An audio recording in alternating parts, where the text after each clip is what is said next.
Backstory. 2 years ago, I, 46 female, lost my husband in an accident and I was heartbroken. We had 3 children and I thought we were happy, until his mistress showed up at my door demanding money to support the child my husband fathered. I didn't believe her, but she was able to prove it with screenshots, messages, etc. The image that I had of my husband was forever tainted and he left me with the mess. Because of bitterness about the betrayal and how offended I was by the mistress's lack of remorse and entitlement, I told her she wasn't getting a dime and that she shouldn't have slept with a married man. She kept harassing me, and when it wasn't going to work, she went to my husband's family to put pressure on me to give her what she wanted. She even tried to involve my children, leveraging her silence for money. I knew that once I gave her money, she would come back, so I told them myself. My husband and I had high-paying jobs, lucrative investments, savings, and I got a sizable amount from the life insurance policy. I consulted a lawyer, and while she could prove the affair, it didn't prove paternity, and since my husband wasn't on the birth certificate, nor could she produce that my husband acknowledged the child, and she had no case. After my lawyer sent her a strongly worded letter, I didn't hear from her for a while, and thought it was over until my oldest, Alex, 19 female, came to me and said that she did a DNA test with the mistress behind my back. She said that she did it because she wanted to get this resolved. The child deserved to know who their father was and get the financial support that they were owed. My husband had a will that stated each of his children were to split an inheritance that they would only have access to when they went to college and couldn't get full control until the age of 25. When the results came back proving that my husband was indeed the father, the mistress took me to court. It was a long legal battle, but eventually a settlement was made. I sat Alex down and explained to her that her inheritance would be split 50-50 between them and her half-sibling as part of the settlement agreement. When she asked if my other children had to split theirs, I told Alex no. My husband's will stated that it had to be split, but it didn't say it had to be equally, and until each of the children turned 25, I had full control. Alex was upset, saying that it wasn't fair. I countered, saying that it wasn't fair that my other 2 children had to get a lesser share because of my oldest's choices. And if they wanted their full share, they shouldn't have done the DNA test. There's still plenty of money for Alex to finish college. She just won't have much after that, and I do plan on dividing my own estate equally in my own will. All of this Alex knows, but they are still giving me the cold shoulder.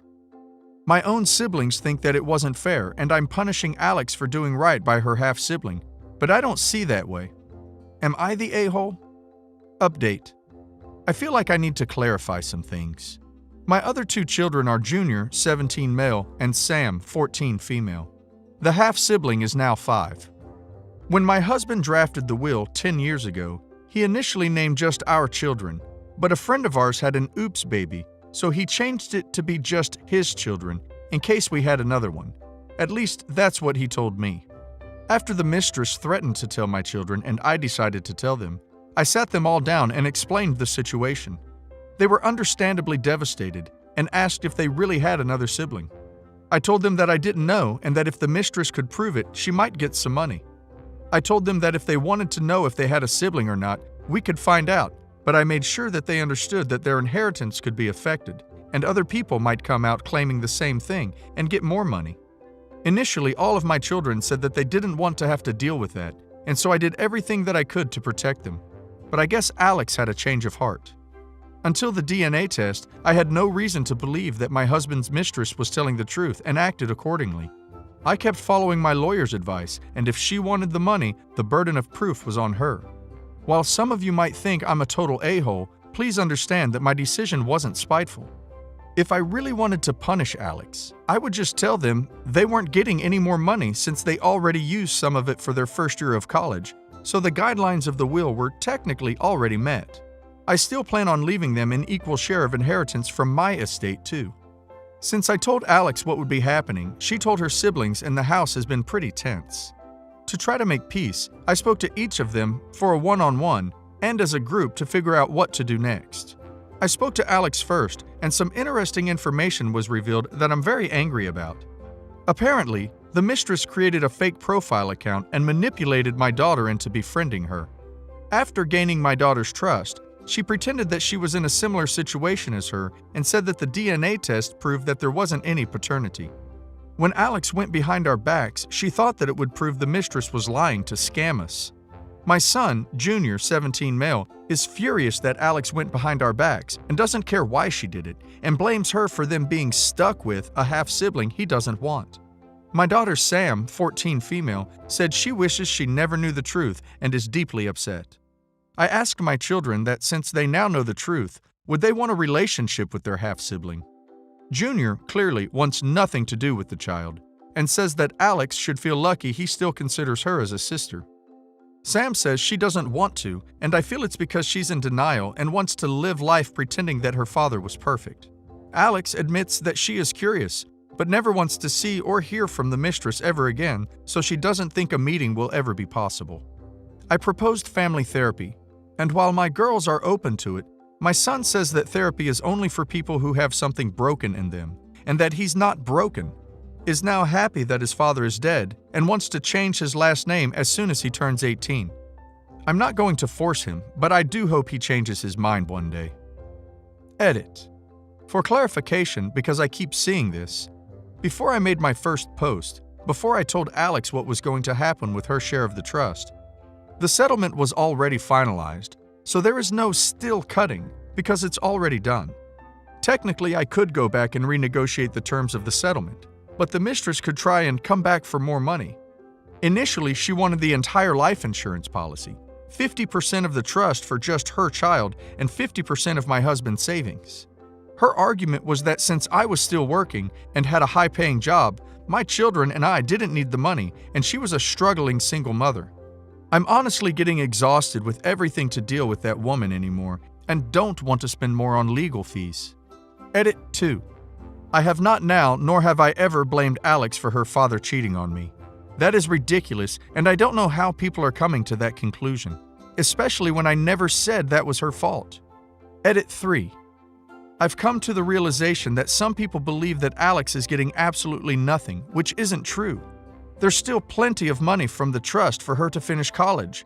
She lives at home rent-free. I pay all of her bills, give her an allowance, allow her to use a car that's in my name, and she will get an equal share of my estate when I pass on.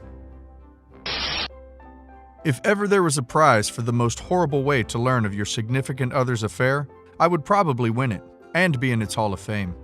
Like so many people in this sub, I suddenly found myself as a member of a club that nobody ever wants to be part of. I will never forget the sound of my ex-sister-in-law's voice as she kept saying, I'm sorry, over and over on the phone while I drove home from a week-long business trip. I was confused and had absolutely no idea what she meant, but only after I managed to calm her down somewhat did she inform me that my wife was in the hospital and that I needed to hurry home. My mind went into overdrive as I tried to get more information as well as not crash while I began speeding to get there faster. The only thing she told me is that it was an assault, then cut the call and wouldn't answer when I tried to call her again. A bit of background. My ex and I met in our mid-20s. It was through a mutual friend at a barbecue. At first, she seemed almost too good to be true. Not only was she incredibly beautiful, but she was also shy and introverted. It took a while for us to officially date, but once it happened, I was over the moon. When we first tried to get intimate, she suddenly started crying. Should have taken this as a bad sign. I freaked out and thought it was something I did, but she apologized the next day and told me she was triggered.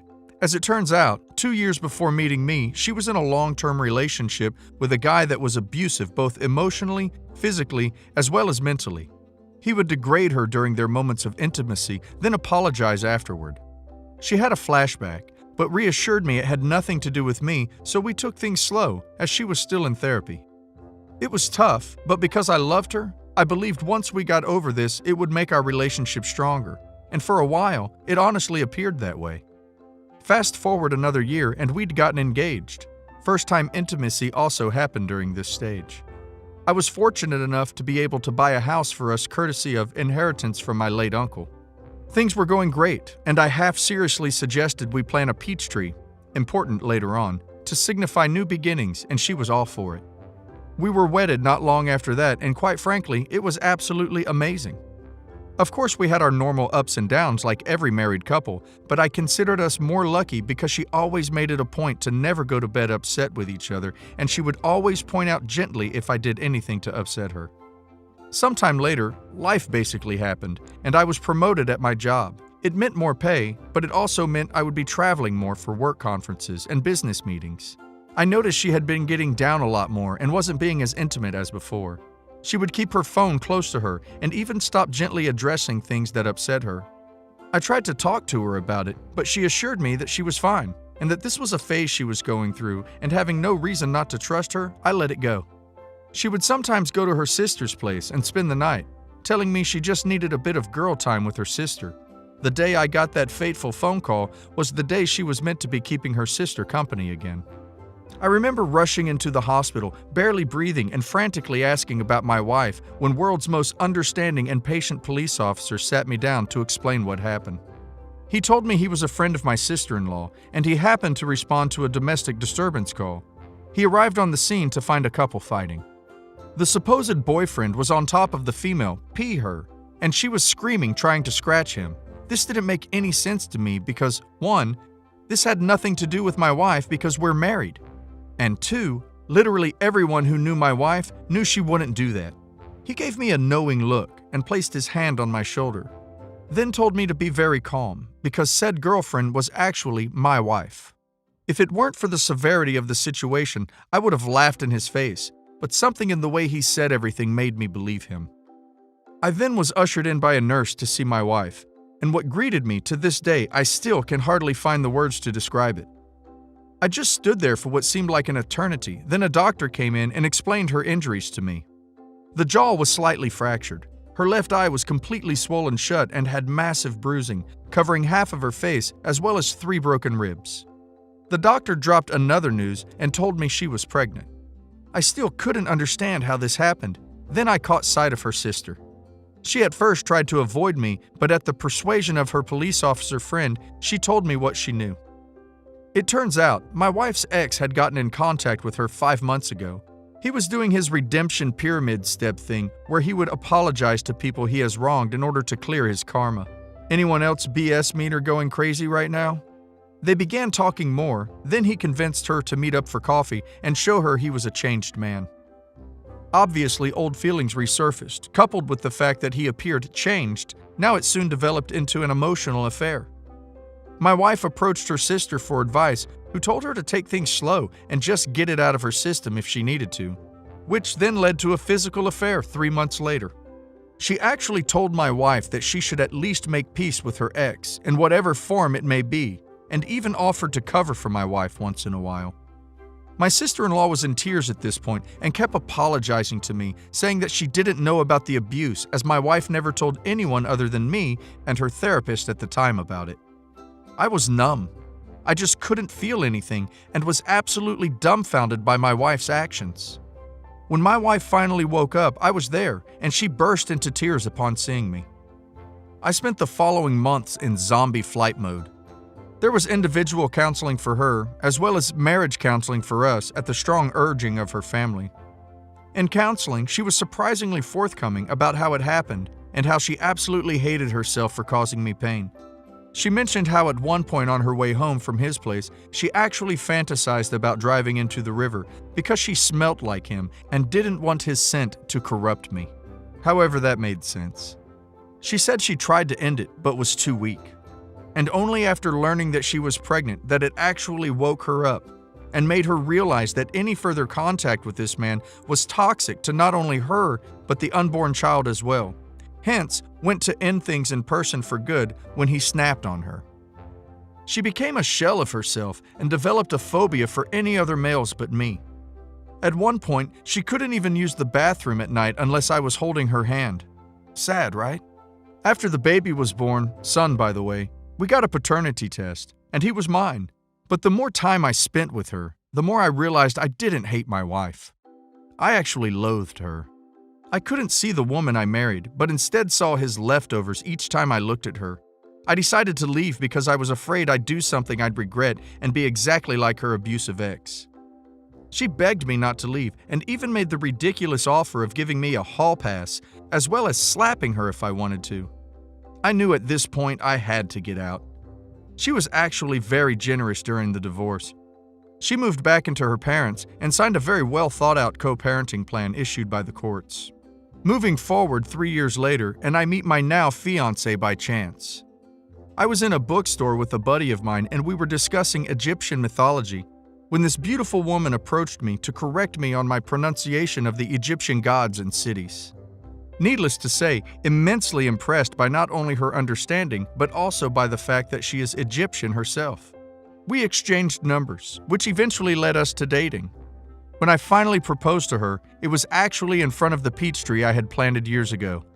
I got down on one knee, but before I got my answer, she ran into the house, then came out with a ring as well. Turns out, she was actually planning on proposing herself because she was madly in love with me and she just didn't want any other woman to have me. My son, in all his sweet childlike innocence, told his mother what happened because he was present when it happened. My ex literally showed up that night in the rain, yelling about how could I propose to her, my fiancée, in front of our tree, and that this isn't the end of us. I am completely exhausted at this point. I cannot go no contact because she is the mother of my child, but she is basically harassing me and my fiancé. How do I convince her to move on, to get over her fear of men and not force me to get a restraining order? Sorry it was long, but I am really desperate. Wanted to ask a question to the insightful women of Reddit. Something that bugs me to this day is the fact that she even made time for her ex, who took pleasure in destroying her, only for her to suffer a much worse fate. Is it normal for the abused to want the attention of the abuser, even if she might hate him? Something my ex said once. Edit 2. Forget to add this in the original post. When my fiancée presented me with the ring which she was going to use to propose to me, she had an engraving on the inner band which states, "To my Pharaoh." Damn, I love this woman. Since my last post, my son's birthday was coming up, and he told us he wanted to have a camp night for it. Now I must explain, the boy absolutely loves the outdoors. Everything from camping to hiking to even playing in rivers are his favorite, and obviously due to the ongoing situation, we cannot go to our usual spots. So I offered my backyard for it. Another request we had was for my ex to sleep over as well. He wanted to imitate a scene from one of his kid adventure shows, where both parents are sitting on either side of the child and all three are roasting marshmallows on the campfire. Now I had absolutely no intention of denying my son's birthday wishes, but at the same time, I couldn't have my ex sleep in the same tent as me and my son. That would be far too disrespectful to my fiancée, even though she said she understood. It was clear she wasn't okay with it. My ex seemed to take advantage of this, and kept saying how much she was looking forward to spending the night with her two men, and even went so far as to buy a whole lot of camping equipment that would put Bear Grylls to shame. She was certainly trying to rub it in my fiancé's face and wasn't graceful about it either. I had to tell her to stop a couple of times, but she only relented when I threatened to invite her sister. Ever since our divorce, my ex has had a burning hatred for her sister. She, my ex, acknowledges her role in the destruction of our marriage, but blames her sister for encouraging the affair and not safeguarding her for making choices that would ruin hers, but more importantly, according to her, our life together. It's gotten so bad that she refuses to let her sister spend any significant amount of time with our son, which at one point caused my ex-sister-in-law to have severe depression. My ex-sister-in-law has been trying for years to reconcile with her sister, but it just seems to get worse as time goes on. A Redditor offered me a simple and effective solution. She suggested I go out and purchase a multi-roomed tent. That way my fiancé could be included. I wasted no time and immediately went out to get one. Of course, my ex wasn't too happy about that, but was glad to be under the same roof as me. During the birthday celebration, my son was on cloud 9. He ran around the yard and pretended he was a great explorer discovering a new land. When evening came, I made the fire and my ex provided the marshmallows. He excitedly sat between us and started roasting his marshmallow alongside us. What I didn't expect was after we were done taking pictures and making s'mores, he handed my fiancé a stick and a marshmallow as well, and sat next to her to make his second s'more. It's honestly a mystery how something this pure and perfect could come out of the absolute mess that was the relationship between me and my ex. My ex asked for a bit of my time, to which I obliged. We stepped into the kitchen, and she apologized for her behavior on the day that I proposed, but not for her actions following that. She told me she still sees me as her husband in her mind, so the thought of me giving my heart to another terrified her. She said she never wanted to cause me pain and would give anything to go back in time and undo her mistakes. She mentioned how happy she was when the paternity test showed that I was the father, because she thought it was a new beginning for us and that he was proof of our love. I thanked her for the courage to share all this, but told her I was happy with where I was in life and with whom I was with, but hoped she would find someone to make her happy as well. She said she meant what she told me on the day we divorced and will wait for me. I left the kitchen feeling exhausted, because none of what I was trying to say got through to her. We decided to call it a night where me and my fiancé slept in one room of the tent and my ex with my son in another. All in all, a good birthday for my son, but not so good night for me.